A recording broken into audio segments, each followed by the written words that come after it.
welcome to Africa. This week, I'm Abubakar Sadiq Ibrahim. This week, I have a politician, a businessman, and a man who is a very kind person. He cares. His name is Alhaji Abubakar Ibrahim Idris Ibro, the son of former governor of Kogi State. Your father was a two-time governor of Kogi State. He is not perfect yet. When reference is made to you, without mentioning your father's name. And that is very obvious. A business mogul, your dad, a politician, a mobilizer, and a man who cares. Very kind person. But each time, when the people want to ask questions about you, they always, like father, like son. You learn a lot from your father. Business, administration, and other stuff. But yet, if you're about to say something as clever, as experienced you are, they always make reference to your father. Now, in this interview, I want to ask you, what makes you stand out? Well, I'll first start by saying you're very welcome, and thank you for having me on your program. Like you rightly said, quite a lot of people always ascribe me to my father. That wouldn't be far-fetched, considering the fact that he's earned his mark. He's earned his reputation, he's earned his name, not only in the business but also the political cycle. And, well, you know how it is. They say when you're a chip of the old block, things like that are always referred back to you. So you find that for every step I take, devoid of being independent, it is still ascribed back to him, because I guess he took it first. Yes. And for everything I do, it's almost like a follow-up to his. But I can tell you that we're two different people. You know, yes, he's my father. Yes, I learned everything I needed to learn from him. But you see, modernization has taken care of quite a lot of things. Like one of the references I always make to him is that like he's analog and I'm digital. You know? And we make a joke out of that. Yeah. So times have changed. Way of doing things have evolved, and I guess that's one of the things that distincts me from him. So yes, I am indeed a chip of the old block, but I think I'm a better version of the old block. So that's how it stands for me.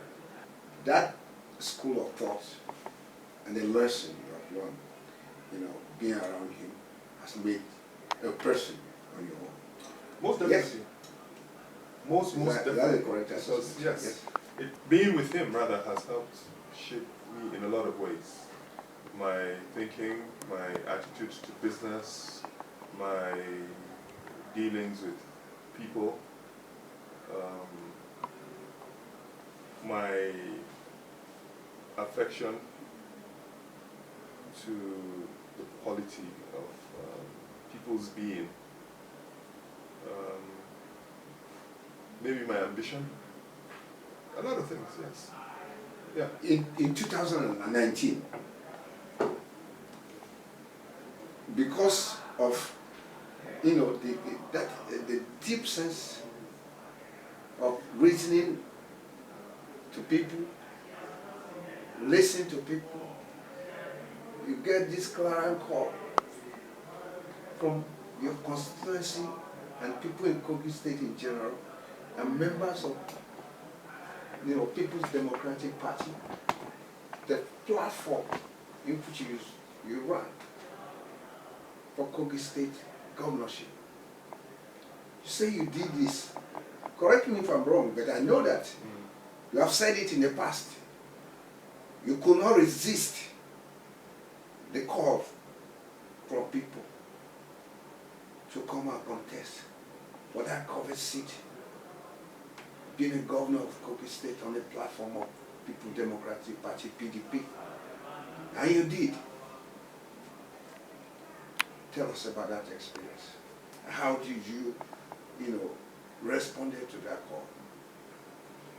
Taking us back to those years, it was kind of interesting because for me, I had a candidate that I had wanted to support. The thought of going into politics wasn't in my thoughts. It never occurred to me because as at that time I was myself rooting for somebody to support.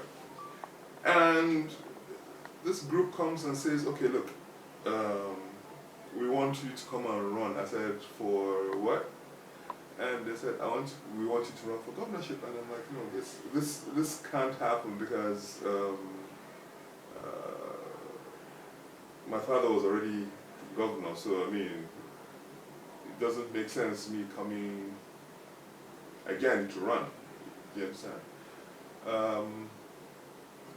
But then the pressures kept on building up, so much so that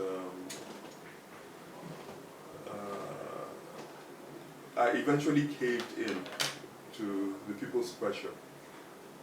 And I caved in for some reasons, which was not very far-fetched.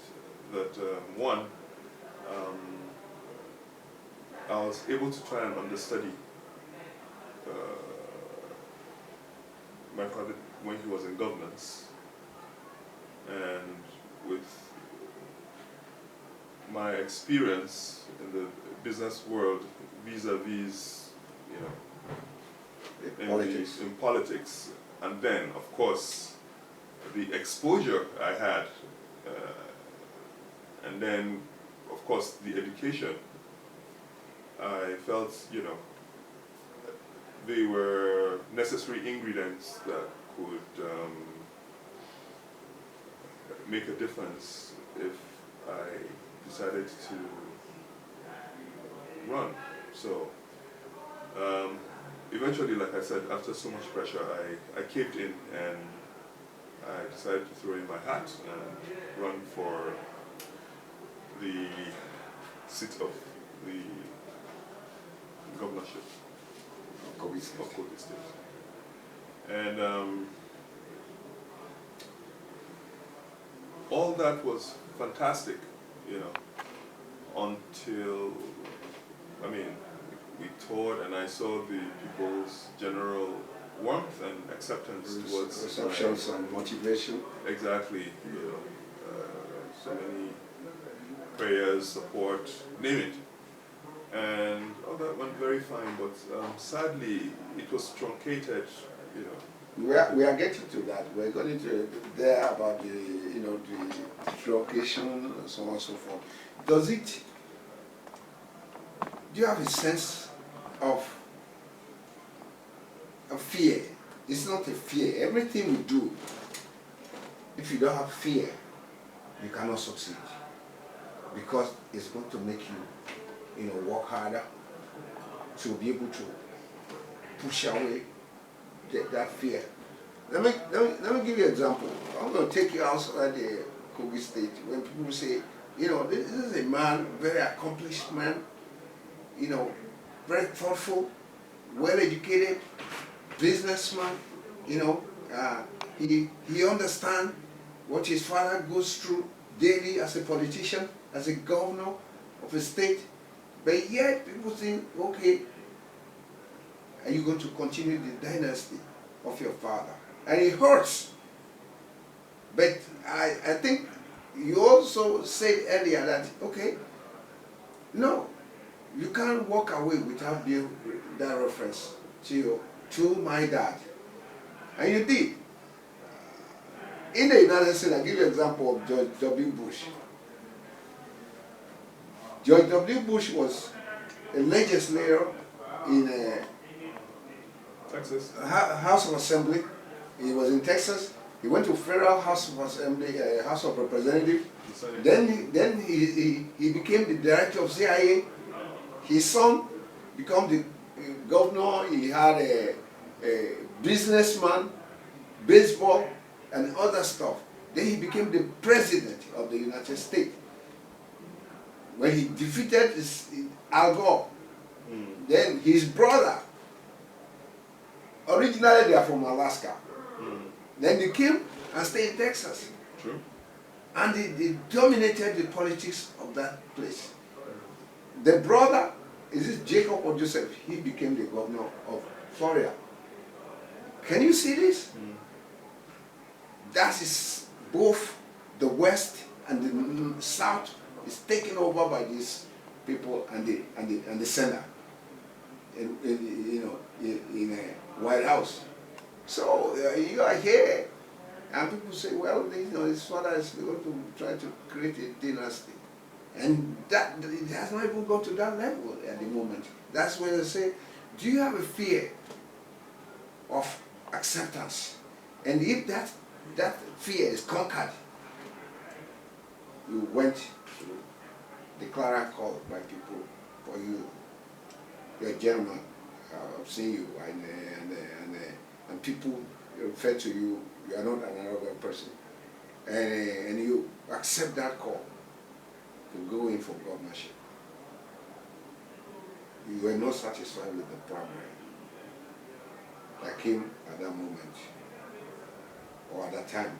You were not satisfied. You sought the opinion, you went after it, you asked for not even a contest, the decision supposed to be taken and give you that. When did you realize that your ambition to be governor of Kogi State on the platform of PDP was going to be touted? This on that field, that football field in Lokoja, a stadium in Lokoja, when they started shooting, or after the shooting, before you realize that this thing is going to be slipping away from my hand? Whatever I do, I'll always be looked at in the likes of my father. Any which way I go. As at the time all that was happening, one very fundamental fact that most people seem to have forgotten was the fact that was I of age to run for governorship?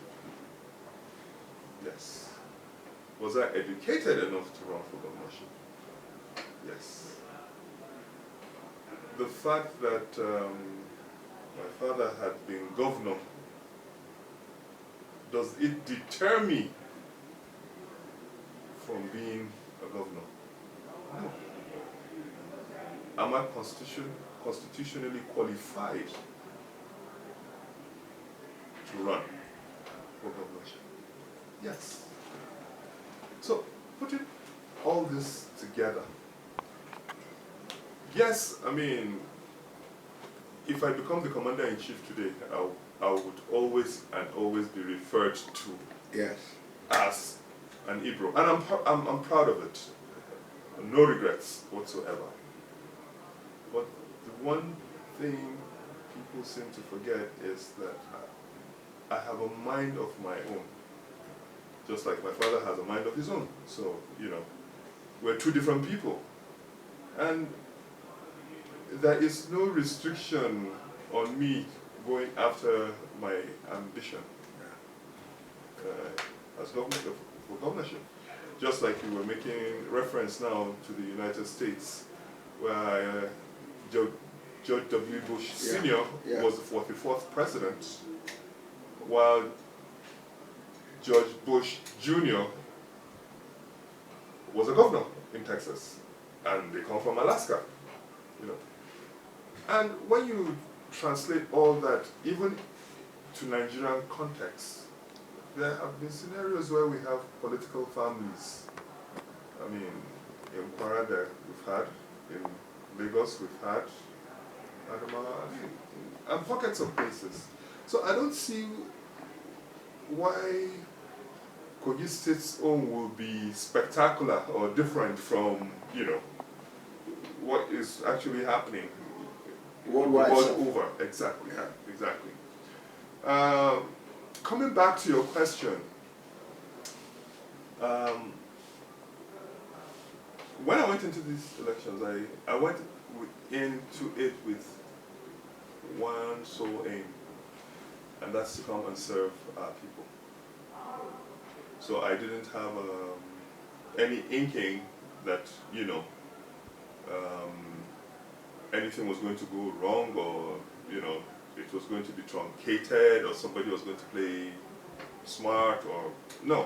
I went with it with an open mind, with an open heart, that, you know, like, you know, healthy politicians will go into a contest. Yeah. So, But you know it's going to be a very murky race. It's going to be tight. It's going to be close. It's going to be contested. yes, you knew from the of course, beginning. at the back of your mind, you know all that. Okay. You know, but Okay. the question is, you know why you went into it. You have your reasons why you're into it. Yeah. Now, are you into it for personal benefits, or are you into it to serve the people? If you're into it to serve your people, then there is no need to cut corners. There's no need to try and play smart. There's no need to try and undermine other people's hopes and dreams. Do you understand? But of course, if you're into it for your selfish interest, then that's an entirely different thing. So I went in because I had one sole aim, you know, to go in there to do the best that I can. Hopefully, so help me God, even better than my father. Do you understand? And, you know, leave mark written in marble that, you know, I came, I saw, and I did conquer. So, with that mindset, obviously I didn't think, you know, there was going to be any sharp, funny practice that might come up, you know. I guess I started feeling things were just not right when we were recalled back the next day. The next day? Yes, to Yes. the venue, and we were told that all our ballots were intact, that nothing was missing. You know, and we said, okay, fine. Since nothing was missing, we should just go ahead and finish this thing up and declare a winner. As a matter of fact, we learned that during the counting before the shooting starts at that stadium, you are leading in the count. Well, now we heard that you are leading the count. The ballot was like taken, and it, you know, the counted one given to individual to go, or the person who was overseeing the primary has to carry everything home and bring it tomorrow morning. And he agreed, and it was like you know, we are walking into a trap. What we were first made to understand was that all the ballots were intact. You know, nothing was missing. And based on that, we said, okay, let's just, you know, sort them out and count them and let a winner be declared. But just before the sorting, an announcement was made that anybody that had his or her own, any candidates or agent of candidate that had his or her own ballot papers should, I mean, if anyone had them. Yeah. And of the 12 of us that contested, we all said, in the fracas, everybody was running for his, I mean, for safety. So the thought that you will hold your ballot papers doesn't even occur to you, because, I mean, you're talking about safety here. Yeah. But incidentally, one of us did say that he had his own intact. So, and the chairman said he should go and bring it in. And eventually, when he brought it in, it was still counted as valid votes. So at that point, I'm like, okay, I don't think this is right. But even after protesting, I was told to write my complaints to the appeal panel, or better still, I should go to court. So, Which you did. yes, I did.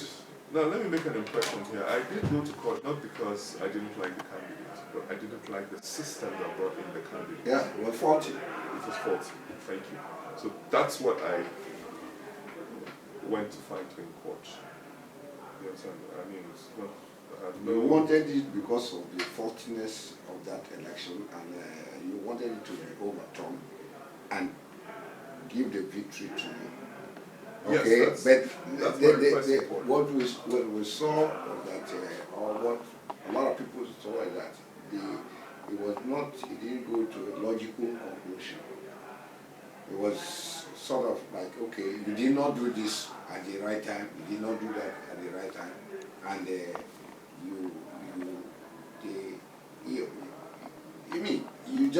didn't abandon it, but it looked like it's a shock. You say you did not file this on time.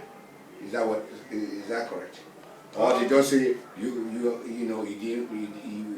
didn't merit to win that primary election? Tell us. Did they fault you for not filing a certain paper or follow a procedure at the right time, or you were late to do that, they just faulted you? No. How did it end? Now, I don't know the full details because that's with my lawyer. Okay. But if I would understand it, it went to the Supreme Court when already elections had been held. So that was why it was late. Okay. So thank you very much. I think what you have done here is that, your daddy, a two-time governor of Kogi State, Alhaji Ibrahim Idris Ibo, stood by you during that period. You did it very well. You stood. You tried to explain why something was wrong, and now let me ask you: are you still a member of PDP? You are. That's agreed. Yes, what? Okay, it's agreed. It's agreed. You're a member of PDP. Yesterday, that is Tuesday, the 25th of January 2022, member of PDP met, which your father was there, as he has done for PDP in Kogi State, for people where he came from, to the PDP in the whole country, or as a party.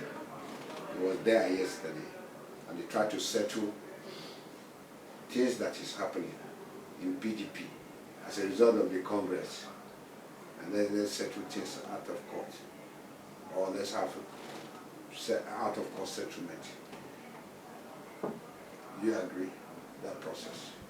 And if you agree, what role are you going to play to see that the PDP has a victory coming in the next election? Quite a lot of issues were discussed, but prime was about being able to get us all to come together and forge ahead. Secondly, was about having us to have our Congress in Lokoja. Of course, some other issues that were preeminent bordering on the PDP. But by and large,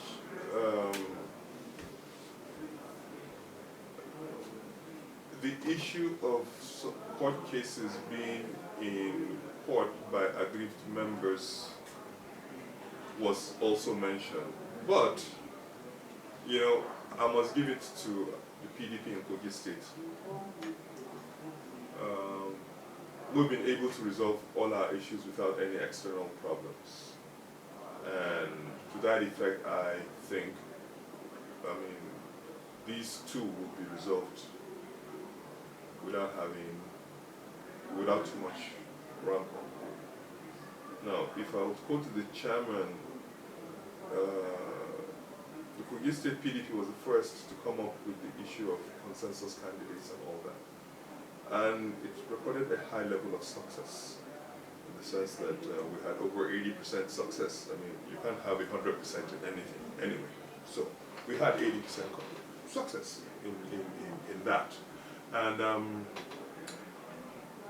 the remaining 20% will be something that can always be sorted out and resolved in-house.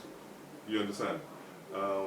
Without us having to take these matters to court.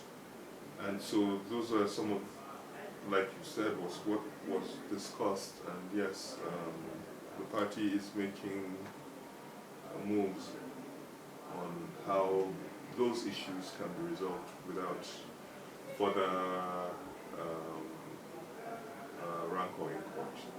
Are you okay? With us now, we are giving you an opportunity to tell us you are still a member of PDP. You have settled those matters, put it behind you, and you are working for the progress of the party, you know, even in the country, in Kogi State. I go to contest for Kogi State governorship election coming 2023. Wow, now that's a big question. In anything you do, you have a consequence. You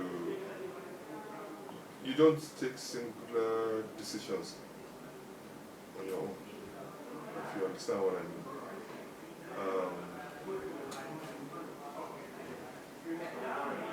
With the political terrain gradually coming back, with our supporters, with our stakeholders, with our elders, and the lot, they will be the final deciders of if I should run again or not. Do you understand? Yes. I wouldn't single-handedly just come out and say, okay, yes, I'm going to run again. Remember, it's for the people and by the people, so they should decide if I should run again or not. So, Alaji, you are consulting. Yeah. All right. What we are going to do is ask you if there are issues like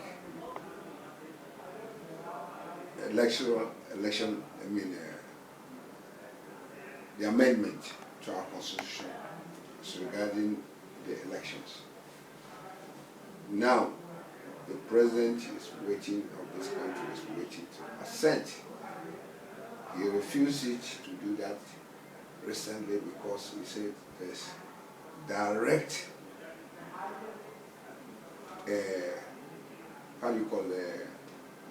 infusion of election procedure or political party to go direct, primary. That is now removed. You go believe in consensus, indirect, or indirect. Which one do you think PDP is going to take in Kogi State. I mean, I don't know whether you appreciate it or this. From talking to people in Kogi State as a politician, what do you think they're going to do with it? I mean, are they going to accept it? Well, Which one do you think them, if you are taking the record of their thinking, because you are consulting around, you know, they are your people, they are the one to elect you. They want you to be, hey, we want our son, you know, to have this done in Kogi State. The issues of kidnapping, the issues whether you pay ransom, they kill you in Kogi East, all this is going on and so on. So we need somebody who will be able to listen to us and do something for us. We'll have to consensus, direct or primary, whatever, indirect, what are you hearing from people as you go around in your constituency and the people of Kogi State? You see, like, basically, you don't impose on parties what they should or should not do. It's the party's prerogative to decide how they want their primaries to be. Whether they want their primaries to be direct, whether they want them to be indirect or consensus. I mean, you don't impose a law and make it binding for all political parties. I don't think that is democracy.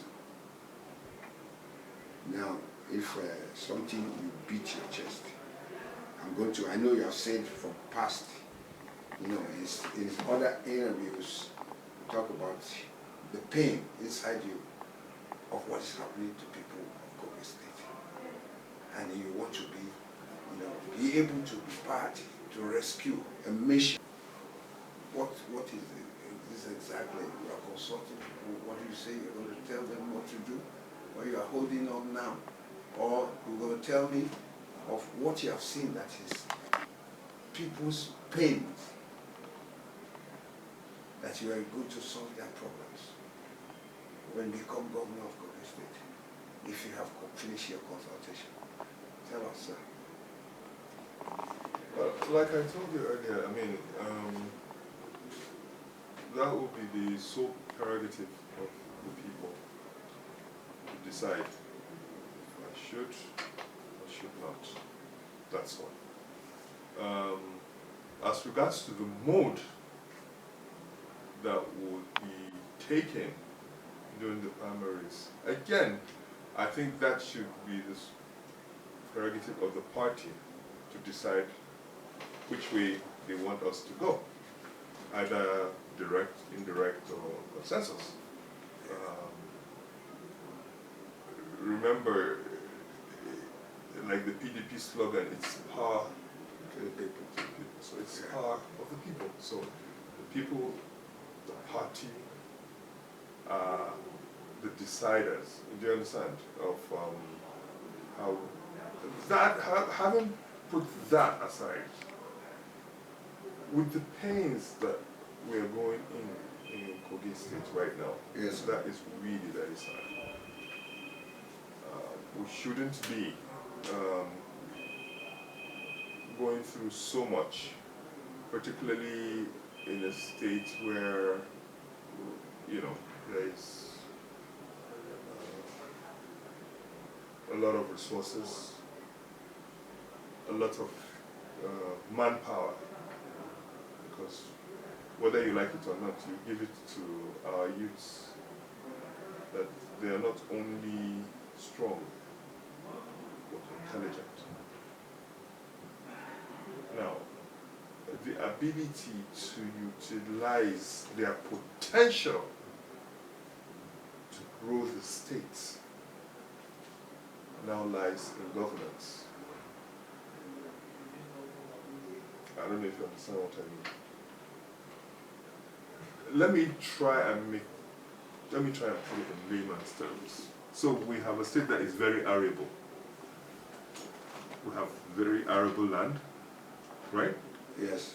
And we have a lot of young men and women with potential.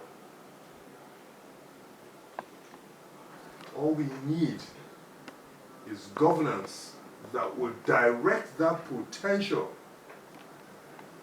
into positivity. Do you agree with me? Yeah. Fine. Added to that, we have a lot of natural resources that is just waiting to be tapped. So when you look at Kogi critically, we almost have everything.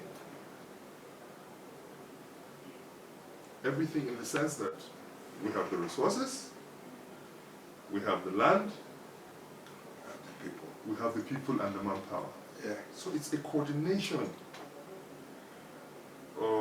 like in the terms of Lord Lugard, is an amalgamation of those three potentials that could make our state what it's supposed to be.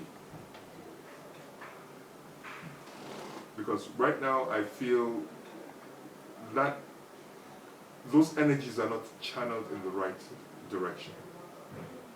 You see the Ujuju Agbadu, you know, that Gala Council, the Young Council, they say the same thing you were saying the other day, that instead of channeling our energy to something positive, our youth, especially in Kogi East, allow them to be used as political tools and destruction. What do you have to say to that? Well, you just literally said exactly what I've been saying all this while. Do you understand? Instead of giving them the gun, give them the hope. Instead of giving them fish, teach them how to fish.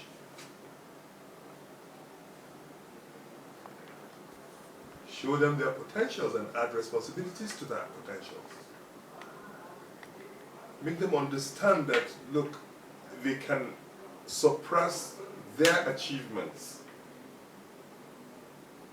even with the simplest of things. Amber, you'll agree with me, for our own kind of state, we don't need super technology to go into farming. You agree with that? Yeah. And you also agree that we have the young men and women that have that potential. Yes. If we could direct that energy by giving them the implements, and of course we are blessed with the land, do you know the kind of potential that is just sitting there waiting to be explored? And that is one out of so many. You have been very captivating. Been talking to us. You are, let me also say that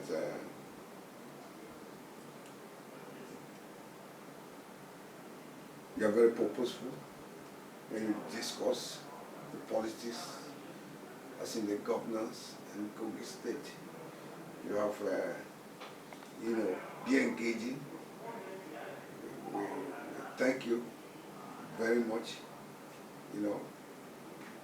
for speaking to us. We've been chasing you, but we are news chasers. We don't worry, but we are very appreciative that you granted us Africa this week, your busy time, spend it with us this afternoon in his office in Abuja. Thank you very much. We have been talking with Alhaji Abubakar Ibrahim Idris, the son, as always people refer to him, of two-time governor of Kogi State. He contested for Kogi State governorship in 2019.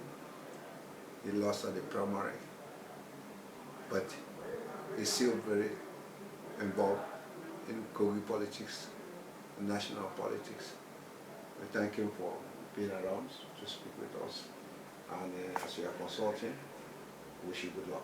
Well, thank you very much, Sadiq. It was truly an honor and a pleasure speaking to you this week.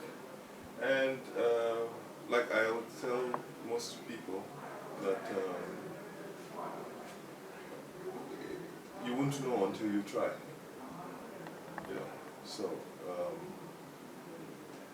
for the youth, I'll tell them to keep the flag, keep the hope burning, and at the end of the darkest night comes the brightest day. So we are going to have a bright day in not too long the future, and so help us God, who would strive to take our state not only back to its former glory, but even higher. So help us God. Thank you very much, sir. Thank you. Appreciate it. Stay tuned. Join us next week as more African events unfold. I'm Abubakar Sadiq Ibrahim.